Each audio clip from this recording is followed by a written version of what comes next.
ദൈവ തിരുനാമത്തിന് മഹത്വം ഉണ്ടാകട്ടെ. കർത്താവായ യേശുക്രിസ്തുവിൻ്റെ സ്നേഹം നിറഞ്ഞ നാമത്തിൽ നിങ്ങൾക്ക് ഓരോരുത്തർക്കും എൻ്റെ എളിയ സ്നേഹവന്ദനം. അസാധ്യങ്ങളെ സാധ്യമാക്കുന്ന ജീവനുള്ള ദൈവം. നാം എത്രയോ കാര്യങ്ങൾ ഈ തിരുവചനത്തെ അടിസ്ഥാനമാക്കി ദൈവത്തിന് സകലവും സാധ്യമെന്നുള്ള ആ നിത്യസത്യത്തെക്കുറിച്ച് നാം മനസ്സിലാക്കി, നാം അനുഭവിച്ചു. നിങ്ങളുടെ ജീവിതത്തിൽ ആർക്കെങ്കിലും ഈ തിരുവചനം കേട്ടുകൊണ്ടിരുന്നപ്പോൾ ഈ അസാധ്യമായത് എന്തെങ്കിലും നിങ്ങളുടെ ജീവിതത്തിൽ സാധ്യമാക്കി കിട്ടിയോ? നിങ്ങളത് സാക്ഷ്യം പറയാൻ മടിക്കരുത്. ജീവനുള്ള ദൈവം നമ്മുടെ ജീവിതത്തിൽ ഏതെങ്കിലും ഒരു നന്മ ചെയ്തുവെങ്കിൽ അത് ദൈവത്തിൻ്റെ നാമോത്വത്തിനായി നാം ശക്തമായും വ്യക്തമായും സാക്ഷിക്കണം. ബാബേൽ രാജാവായ നെബൂഖദ്നേസർ പറഞ്ഞു, അത്യുന്നതനായ ദൈവം എങ്കൽ പ്രവർത്തിച്ച അത്ഭുതങ്ങളും അടയാളങ്ങളും പ്രസിദ്ധമാക്കുന്നത് നന്നെന്ന് എനിക്ക് തോന്നിയിരിക്കുന്നുവെന്ന്.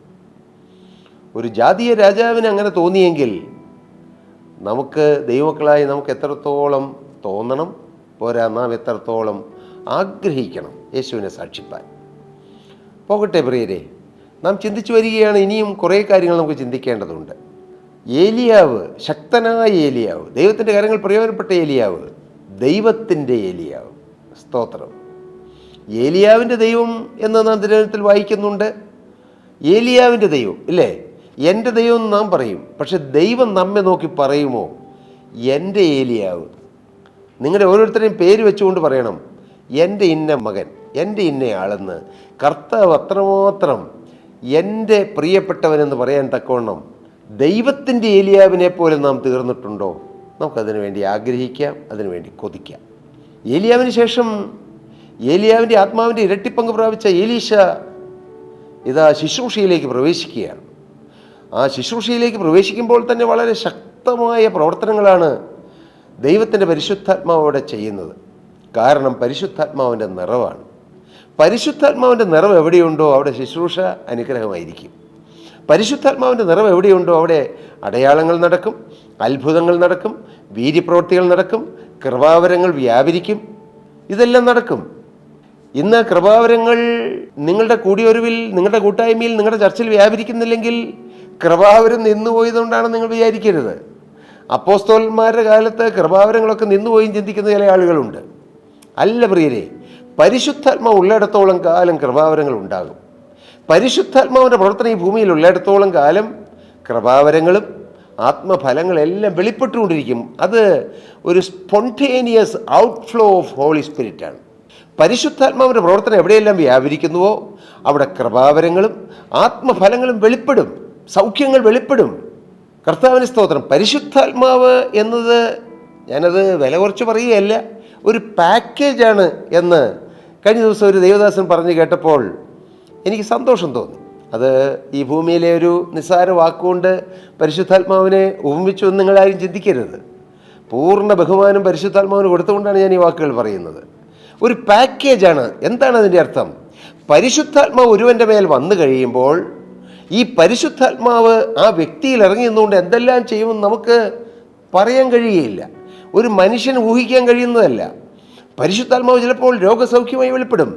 പരിശുദ്ധാത്മാവ് ചിലപ്പോൾ പ്രവചനമായി വെളിപ്പെടും. പരിശുദ്ധാത്മാവ് ചിലപ്പോൾ ഡിസേൺമെൻറ്റ്, ആത്മാക്കളുടെ വിവേചനമായി വെളിപ്പെടും. പരിശുദ്ധാത്മാവ് ചിലപ്പോൾ ജ്ഞാനത്തിൻ്റെ വചനമായി, പരിജ്ഞാനത്തിൻ്റെ വചനമായി വെളിപ്പെടും. പരിശുദ്ധാത്മാവ് ചിലപ്പോൾ വിശ്വാസമായി വെളിപ്പെടും. അങ്ങനെ പരിശുദ്ധാത്മാവ് വിവിധ ഭാഷകളിൽ സംസാരിക്കുന്ന ഒരു കൃപാവരമായി വെളിപ്പെടും. ചിലപ്പോൾ അത് ഭാഷകളുടെ വ്യാഖ്യാനമായി വെളിപ്പെടും. കർത്താവിൻ്റെ സ്തോത്രം. ചിലപ്പോൾ അത് വീര്യപ്രവൃത്തികളായി വെളിപ്പെടും.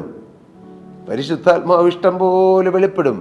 പരിശുദ്ധാത്മാവിന് വേണ്ടി നാം നമ്മെ തന്നെ വിട്ടുകൊടുക്കുമ്പോൾ പരിശുദ്ധാത്മാവ് അത്ഭുതങ്ങൾ ചെയ്യും. ആത്മാവിൻ്റെ ഇരട്ടി പങ്ക് പ്രാപിച്ച എലീശയിൽ പരിശുദ്ധാത്മാവിൻ്റെ തേജസ് അങ്ങനെ നിറഞ്ഞു നിൽക്കുകയാണ്. എന്തുമാത്രം അത്ഭുതങ്ങൾ!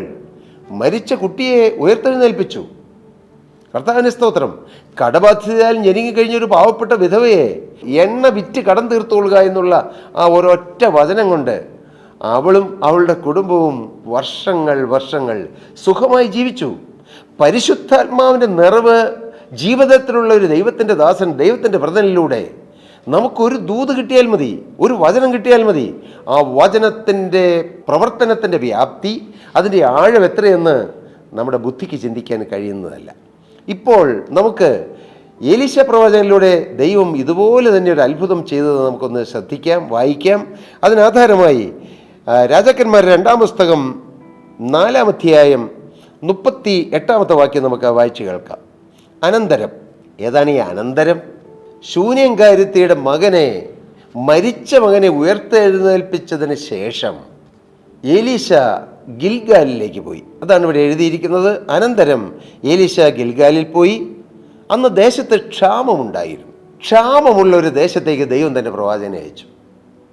കർത്താവിൻ്റെ സ്തുതി. ഇതൊന്നും യാദൃച്ഛികമാണെന്ന് നാം ചിന്തിക്കരുത്. ഒരു ദൈവത്തിൻ്റെ വ്രതൻ, ഒരു ദൈവത്തിൻ്റെ അഭിഷിക്തൻ ഒരു ദേശത്തിലേക്കോ ഒരുപക്ഷെ ഒരു ഭവനത്തിലേക്കോ ഒരു രാജ്യത്തിലേക്കോ അല്ല, നമ്മുടെ ഓരോരുത്തരുടെ അടുക്കിലേക്ക് വരുന്നത് പോലും ദൈവത്തിൻ്റെ ചില കാര്യപരിപാടിയുടെ ഭാഗമാണ്. ദൈവത്തിൻ്റെ പ്ലാൻ, ഡിവൈൻ പ്ലാൻ, അതിൻ്റെ ഒരു ഭാഗമാണ്. അല്ല എന്ന് പറയാൻ പറ്റുകയില്ല. ഇതൊന്നും യാദൃശ്ചികമാണെന്ന് പറയാൻ പറ്റുകയില്ല. ഗിൽഗാലിൽ ക്ഷാമം. നിങ്ങൾ ഓർക്കുന്നുണ്ടോ? ഒരിക്കൽ ഏലിയാവും ഏലീശയും ഗിൽഗാലും ഉണ്ടായിരുന്നു. അന്ന് ക്ഷാമമില്ല. അന്ന് അവരവിടെ താമസിച്ചതാണ്. പക്ഷെ ഇപ്പോൾ അവിടെ ക്ഷാമം വന്നിരിക്കുന്നു. ക്ഷാമം വന്നപ്പോൾ ദൈവം തൻ്റെ പ്രവാചകനായ എലീശയെ അങ്ങോട്ട് അയച്ചു. സ്തോത്രം. പ്രവാചകൻ എന്താണ് ചെയ്തത്? പ്രവാചക ശിഷ്യന്മാർ അവൻ്റെ മുമ്പിൽ ഇരിക്കുമ്പോൾ, പാവങ്ങൾ, ക്ഷാമത്തിൽ കഴിയുന്ന പ്രവാചക ശിഷ്യന്മാർ, ഒരുപക്ഷെ അവർ വിശന്നായിരിക്കും, മുഖം വാടിയായിരിക്കും, ക്ഷീണിച്ച് തളർന്നായിരിക്കും. ഒരുപക്ഷെ നാളെക്കുറിച്ച് നാളെ എന്ത് കഴിക്കും, ദിവസങ്ങളായി ഒരുപക്ഷെ വയറ് നിറച്ച് ഭക്ഷണം കഴിച്ചിട്ട് അതിൻ്റെ വാട്ടങ്ങളും കോട്ടങ്ങളും ക്ഷീണങ്ങളെല്ലാം ഒരുപക്ഷെ അവരുടെ മുഖത്ത് വെളിപ്പെട്ട് കാണും. പുറമേ വെളിപ്പെട്ടില്ലെങ്കിലും അവരുടെ ഉള്ളിലുള്ളത് പ്രവാചകൻ അറിഞ്ഞു എന്നാണ് ഞാൻ ചിന്തിക്കുന്നത്. ഞാൻ നിങ്ങളോട് അല്പം കൂടി അടുത്ത് നിന്നുകൊണ്ടൊരു കാര്യം പറയട്ടെ. മകനെ, പ്രിയമകളെ, നിൻ്റെ ഹൃദയത്തിലൂടെ പോകുന്ന നെടുവീർപ്പുകൾ കാണുന്നൊരു യേശുവുണ്ട്. നിൻ്റെ ആകുലങ്ങൾ കാണുന്നൊരു യേശുവുണ്ട്. നിൻ്റെ സങ്കടങ്ങൾ ഏറ്റവും അടുത്ത് നിന്ന് അറിയുന്നൊരു യേശുവുണ്ട്. ഒരുപക്ഷെ ഏറ്റവും അടുപ്പമുള്ള ഭർത്താവിനോ ഭാര്യയ്ക്കോ മക്കൾക്കോ മാതാപിതാക്കൾക്കോ മറ്റാർക്കുമോ നമ്മുടെ ഹൃദയത്തിൻ്റെ വേദനകൾ അത്രയ്ക്കങ്ങ് മനസ്സിലായി കാണാൻ സാധ്യതയില്ല. അവർക്ക് മനസ്സിലായി കാണും. നമുക്കൊരു ദുഃഖം വരുമ്പോൾ അവർ മനസ്സിലായി കാണും, എന്തോ ഒരു ദുഃഖമുണ്ട്.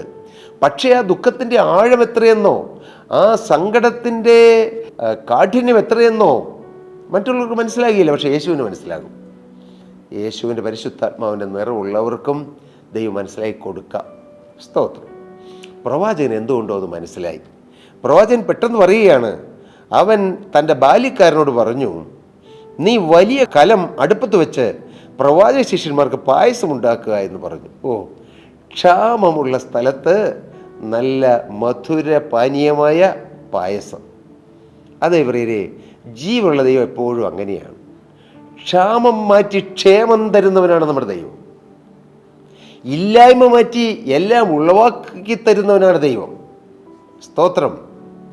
ഞെരുക്കം മാറ്റി വിശാല തരുന്നവനാണ് നമ്മുടെ കർത്താവ്. പട്ടിണി മാറ്റി സമൃദ്ധി തരുന്നവനാണ് നമ്മുടെ കർത്താവ്. സ്തോത്രം. ഇവിടെ പ്രവാചകൻ പറഞ്ഞു, ഈ പാവങ്ങൾ ക്ഷാമമായിട്ട് കഴിയുകയാണ്, നീ ഒരു കാര്യം ചെയ്യേ, അവർക്ക് നല്ല മധുരപാനീയം ഉണ്ടാക്കി കൊടുക്കുക. സ്തോത്രം. അതേ പ്രിയരെ, പരിശുദ്ധാത്മാവുള്ളിലുള്ള ദൈവമക്കൾക്ക് ഒരു വീട്ടിൽ ചെന്നാൽ, ഒരാളെ കാണുമ്പോൾ, മറ്റുള്ളവരായി സംസാരിക്കുമ്പോൾ അവരുടെ ഉള്ളിൽ ആ സംസാരിക്കുന്ന ആളുകളെക്കുറിച്ചുള്ളതായ അവരുടെ ഞെരുക്കങ്ങൾ, അവരുടെ വിഷമങ്ങൾ, അവരുടെ സങ്കടങ്ങൾ ചിലപ്പോൾ പരിശുദ്ധാത്മാവ് മനസ്സിലാക്കി കൊടുക്കും. ഈ പരിശുദ്ധാത്മാവ് മനസ്സിലാക്കി കൊടുക്കുമ്പോൾ ഒരു കാര്യം ചെയ്തുകൊള്ളണം, നാം അതിനനുസരിച്ച് ആക്ട് ചെയ്യണം. ഇപ്പോൾ ഒരു വീട്ടിൽ ചെല്ലുമ്പോൾ അവിടെ പല കാര്യത്തിനും കുറവുണ്ടെന്ന് തോന്നുക, പരിശുദ്ധാത്മാവ് നമുക്കത് ബോധ്യം തന്നു, അവിടെ ഒരു സഹായത്തിൻ്റെ ഹസ്തം നീട്ടണം. അപ്പോൾ നമ്മുടെ ഇല്ലായ്മയിലേക്കോ നമ്മുടെ ആവശ്യങ്ങളിലേക്കോ അല്ല നോക്കേണ്ടത്, അപ്പോൾ അത് ചെയ്തിരിക്കണം. അതാണ് ദൈവം പ്രസാദിക്കുന്നത്. ഈ പ്രവാചക ശിഷ്യൻ പറഞ്ഞു, പായസം ഉണ്ടാക്കി കൊടുക്കുക. പായസം ഉണ്ടാക്കി. ഒരുത്തൻ ചീര പറിപ്പാൻ വയലിൽ ചെന്നു. ഒരു കാട്ടുവള്ളി കണ്ടു മടി നിറയെ പേച്ചുര പറിച്ചുകൊണ്ട് വന്നു. അവൻ അറിയായികയാൽ അരിഞ്ഞ് പായസക്കലത്തിലിട്ടു. ഇവിടെ ഇതാ സന്തോഷത്തിൻ്റെ, ആ ഒരു ആനന്ദത്തിൻ്റെ, ആഹ്ലാദത്തിൻ്റെ ഇടയിൽ ഇവിടെ വലിയൊരു കെടുതി വരികയാണ്. മനുഷ്യജീവിതം അങ്ങനെയല്ലേ? വളരെ സന്തോഷമായി മുന്നോട്ട് പോകുമ്പോഴാണ് പെട്ടെന്ന് ചിലപ്പോൾ ചില കെടുതികളും രോഗങ്ങളും വരുന്നത്. അപ്പനും മക്കളും എല്ലാം സന്തോഷിച്ച് ആനന്ദത്തോടെ മുന്നോട്ട് പോകുമ്പോഴാണ് പെട്ടെന്ന് ഒരാൾക്ക് രോഗം, അല്ലെങ്കിൽ ഒരാൾക്കൊരു മരണം, വലിയ കെടുതികൾ. ഇത് മനുഷ്യജീവിതത്തിൽ സർവ്വസാധാരണമാണ്. എന്നാൽ ഭാഗ്യവശാൽ ഇവിടെ പ്രവാചകൻ അവിടെ ഉണ്ടായിരുന്നു. ദൈവത്തിൻ്റെ മുഖം കണ്ടുകൊണ്ട് ദൈവത്തോട് പ്രാർത്ഥിക്കുന്ന ഒരു ദൈവത്തിൻ്റെ അഭിഷിക്തൻ അവിടെ ഉണ്ടായിരുന്നു. എന്ത് സംഭവിച്ചു? ഇവർ ഇതറിയാതെ ഒരു വിഷക്കനി അതിൽ വിളമ്പി, അവരത് ആളുകൾക്ക് വിളമ്പി. അവർ പായസം കുടിക്കുമ്പോൾ നിലവിളിച്ചു, ദൈവപുരുഷനായുള്ളവയെ കലത്തിൽ മരണമെന്ന് പറഞ്ഞു. നന്മയ്ക്ക് വേണ്ടി ചെയ്തതാണ്, പക്ഷേ അത് തിന്മയായി. ഒരു നല്ല വിവാഹം നടന്നു, നന്നാവുമെന്ന് പ്രതീക്ഷിച്ചു, പക്ഷേ ഇപ്പോഴിതാ ഡൈവോഴ്സിൻ്റെ വക്കിലെത്തിയിരിക്കുന്നു. ഇങ്ങനെ എത്രയെത്ര ജീവിതത്തിൻ്റെ നനുനനത്ത മണമുള്ളതായ എത്രയോ അനുഭവങ്ങളുണ്ട് മനുഷ്യജീവിതത്തിൽ. കേടുകളും കെടുതികളും കഷ്ടപ്പാടുകളും രോഗങ്ങളും ദുരിതങ്ങളും ആഞ്ഞടിച്ച് ആടിയുലഞ്ഞും തകർന്നുമുള്ളതായ പടകുകൾ പോലെ ജീവിതം ആടിയുലഞ്ഞു കഴിയുന്ന എത്രയോ ആളുകൾ. വലിയ മരണം, നന്മയ്ക്ക് ചെയ്തു, പക്ഷേ ഇവിടെ മരണം, ആളുകൾ മരിച്ചു വീഴുന്നു. പ്രവാചകൻ പറഞ്ഞു, മാവ് കൊണ്ടുവരുവീൻ എന്ന് പറഞ്ഞു. അവനത് കലത്തിലിട്ടു, ആളുകൾക്ക് വിളമ്പി കൊടുക്കുക എന്ന് പറഞ്ഞു. പിന്നെ ദൂഷ്യമായതൊന്നും കലത്തിലുണ്ടായിരുന്നില്ല. ഉടനടി ദൈവം പരിഹാരം തന്നു. ഞാൻ നിങ്ങളോട് ആത്മാർത്ഥമായി പറയാം, നിങ്ങളുടെ ജീവിതത്തിൽ ഏതെല്ലാം കെടുതികളും കേടുകളും വന്നാലും നിങ്ങൾ യേശുവിനോട് പ്രാർത്ഥിക്കുകയും യേശുവിനെ ആരാധിക്കുകയും യേശുവിനെ പിൻപറ്റുകയും ചെയ്യുന്ന ഒരു വ്യക്തിയാണെങ്കിൽ നിങ്ങളുടെ ജീവിതത്തിൽ സ്വർഗത്തിൽ ദൈവം പരിഹാരം തരും. നിങ്ങൾ വിഷമിക്കേണ്ട പ്രിയരെ, നീക്കുപോക്കും പോക്കുവഴിയും തരും. ദൈവം തന്നിരിക്കും. നിങ്ങൾ വലയാൻ ദൈവം അനുവദിക്കുകയില്ല. മോനെ, നിൻ്റെ ജീവിതത്തിൽ മരണം തുടരാൻ ദൈവം അനുവദിക്കുകയില്ല. പ്രവാചകൻ പറഞ്ഞു, മാവ് കൊണ്ടുവരുവീൻ. മാവ് അതിലിട്ടു, ഉടനെ തന്നെ മരണം നീങ്ങി. ഏതാണ് ഈ മാവ്? നിങ്ങൾ ചിന്തിച്ചിട്ടുണ്ടോ? അരിപ്പൊടിയാണ്. മാവ് എന്ന് പറയുമ്പോൾ അരിപ്പൊടി അല്ലെ ഗോതമ്പിൻ്റെ പൊടി. മാവിട്ടു, ഉടനെ മരണം നീങ്ങി. ഏതാണ് ഈ മാവ്? കാൽവറിയിലെ ആ ചക്കിൽ പൊടിഞ്ഞതായ ആ മാവ്. നല്ലൊരപ്പമായി തീരുവാൻ ഗോതമ്പ് പൊടിഞ്ഞതുപോലെ കാൽവറിയിലെ ദൈവകോപത്തിയിൽ ആ ചക്കിൽ പൊടിഞ്ഞതായ ഗോതമ്പ് മണിയാണ് യേശുക്രിസ്തു. ഇവിടെ അങ്ങനെ യേശുക്രിസ്തുവിനെ കുറിച്ച് വ്യക്തമായിട്ട് എഴുതിയിട്ടില്ലെങ്കിലും നമുക്കങ്ങനെയെല്ലാം വ്യാഖ്യാനിക്കാം. പ്രശ്നങ്ങളുള്ളിടത്ത് പൊടിഞ്ഞ മാവിടുക. കാൽവറിയിൽ തകർന്ന ക്രിസ്തുവിനെ നിങ്ങളുടെ പ്രശ്നങ്ങളിലേക്ക് കൊണ്ടുവന്നാൽ നിങ്ങളുടെ പ്രശ്നങ്ങൾ മാറും, നിങ്ങളുടെ മരണം മാറും. മരണം പോലെ ഗൗരവമുള്ള വിഷയങ്ങൾ മാറാൻ ഈ മാവിട്ടാൽ മതി. എന്താ ഈ യേശുവിന് ഇത്ര പ്രത്യേകത? മറ്റുള്ളവർ ചിന്തിക്കും അല്ലേ? യേശുവിനെ അറിയാത്തവർ ചിന്തിക്കും, എന്താ യേശു? പക്ഷേ നമുക്കറിയാം, യേശുവിൻ്റെ നാമത്തിൽ മരണം നീങ്ങും, യേശുവിൻ്റെ നാമത്തിൽ രോഗസൗഖ്യമാകും, യേശുവിൻ്റെ നാമത്തിൽ പൈശാചിക ബാധകൾ മാറും, യേശുവിൻ്റെ നാമത്തിൽ വിജയം ലഭിക്കും. യേശുവിനെ പ്രശ്നങ്ങളിലേക്ക് ഇട്ടാൽ അസാധ്യമായ കാര്യങ്ങൾ സാധ്യമാകും, ഇല്ലേ?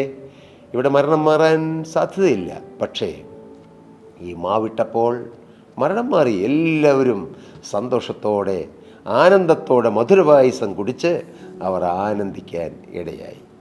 ഇന്ന് ജീവിതത്തിൽ കൈപ്പേറിയ അനുഭവത്തിലൂടെ ദുഃഖതപ്തമായി ജീവിതം അനുഭവിച്ചുകൊണ്ട് പോകുന്നവരാരെങ്കിലും ഇന്ന് ഈ വാക്കുകളെ കേൾക്കുന്നുണ്ടെങ്കിൽ, ഒരുപക്ഷെ നിങ്ങളുടെ പ്രശ്നം സാമ്പത്തികമായിരിക്കാം, കടബാധ്യതയായിരിക്കാം, ജപ്തി നോട്ടീസായിരിക്കാം, ഒരുപക്ഷെ രോഗമായിരിക്കാം.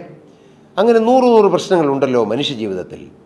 ഏത് പ്രശ്നവുമാകട്ടെ, ഒരേ ഒരു മാവ്, കാൽവറിയിൽ പൊടിഞ്ഞതായ കർത്താവായ യേശുക്രിസ്തു നിങ്ങളുടെ ജീവിതത്തിലേക്ക് വന്നാൽ, നിങ്ങളുടെ പ്രശ്നങ്ങളിലേക്ക് വന്നാൽ, അവിടെ ഉടൻ തന്നെ പരിഹാരം കിട്ടും. നിങ്ങൾ വിശ്വസിക്കൂ. ആ യേശുക്രിസ്തുവിൻ്റെ കരങ്ങളിലേക്ക്, കാൽവറിയിൽ നമുക്ക് വേണ്ടി യാഗമായ യേശുവിൻ്റെ പാദത്തിലേക്ക്, മകനെ, പ്രിയ മകളെ, നിൻ്റെ ജീവിതം സമർപ്പിക്കാമോ? നിൻ്റെ ജീവിതം ഏൽപ്പിച്ചു കൊടുക്കാമോ? നിന്നെ തന്നെ യേശുവിൻ്റെ കരങ്ങളിലേക്ക് കൊടുക്കാമോ? എങ്കിൽ യേശു നിന്നെ സഹായിക്കും, യേശു നിന്നെ അനുഗ്രഹിക്കും, യേശു നിൻ്റെ ജീവിതത്തെ മാധുര്യമുള്ളതാക്കും. മരണം മാറി ഇവിടെ മാധുര്യം പകർന്നതുപോലെ നമ്മുടെ ജീവിതത്തിൽ കർത്താവ് മധുരം പകരും. ആനന്ദമുള്ള ജീവിതം നമുക്കും തരും. അതിന് കർത്താവ് ഇടയാക്കട്ടെ. നിങ്ങൾ ഏവരെയും കർത്താവ് അനുഗ്രഹിക്കട്ടെ എന്ന് പ്രാർത്ഥിച്ചുകൊണ്ടും അനുഗ്രഹിച്ചുകൊണ്ടും ഞാൻ എൻ്റെ വാക്കുകളെ നിർത്തുന്നു. ദൈവനാമം മഹത്വപ്പെടട്ടെ. പ്രിയ സഹോദരീ സഹോദരങ്ങളെ, നിങ്ങൾക്ക് ഏതെങ്കിലും പ്രാർത്ഥനാ വിഷയങ്ങളോ ഏതെങ്കിലും കാര്യം ഞങ്ങളുമായി ഷെയർ ചെയ്യാനോ ഉണ്ടെങ്കിൽ താഴെ കാണുന്ന നമ്പറിൽ ഞങ്ങളുമായി കോൺടാക്റ്റ് ചെയ്താൽ ഞങ്ങളുടെ പ്രെയർ വാരിയേഴ്സ് ടീം നിങ്ങൾക്ക് വേണ്ടി പ്രാർത്ഥിക്കും. ഞങ്ങളുടെ പ്രെയർ ഡെസ്കിലുള്ള ദൈവമക്കൾ നിങ്ങളുമായി കമ്മ്യൂണിക്കേറ്റ് ചെയ്യും. തീർച്ചയായും നിങ്ങളെ കർത്താവ് അനുഗ്രഹിക്കട്ടെ എന്ന് പ്രാർത്ഥിച്ചുകൊണ്ടും ആശംസിച്ചുകൊണ്ടും ഞാൻ വാക്കുകൾ നിർത്തുന്നു. ദൈവനാമം മഹത്വപ്പെടട്ടെ. സ്തോത്രം.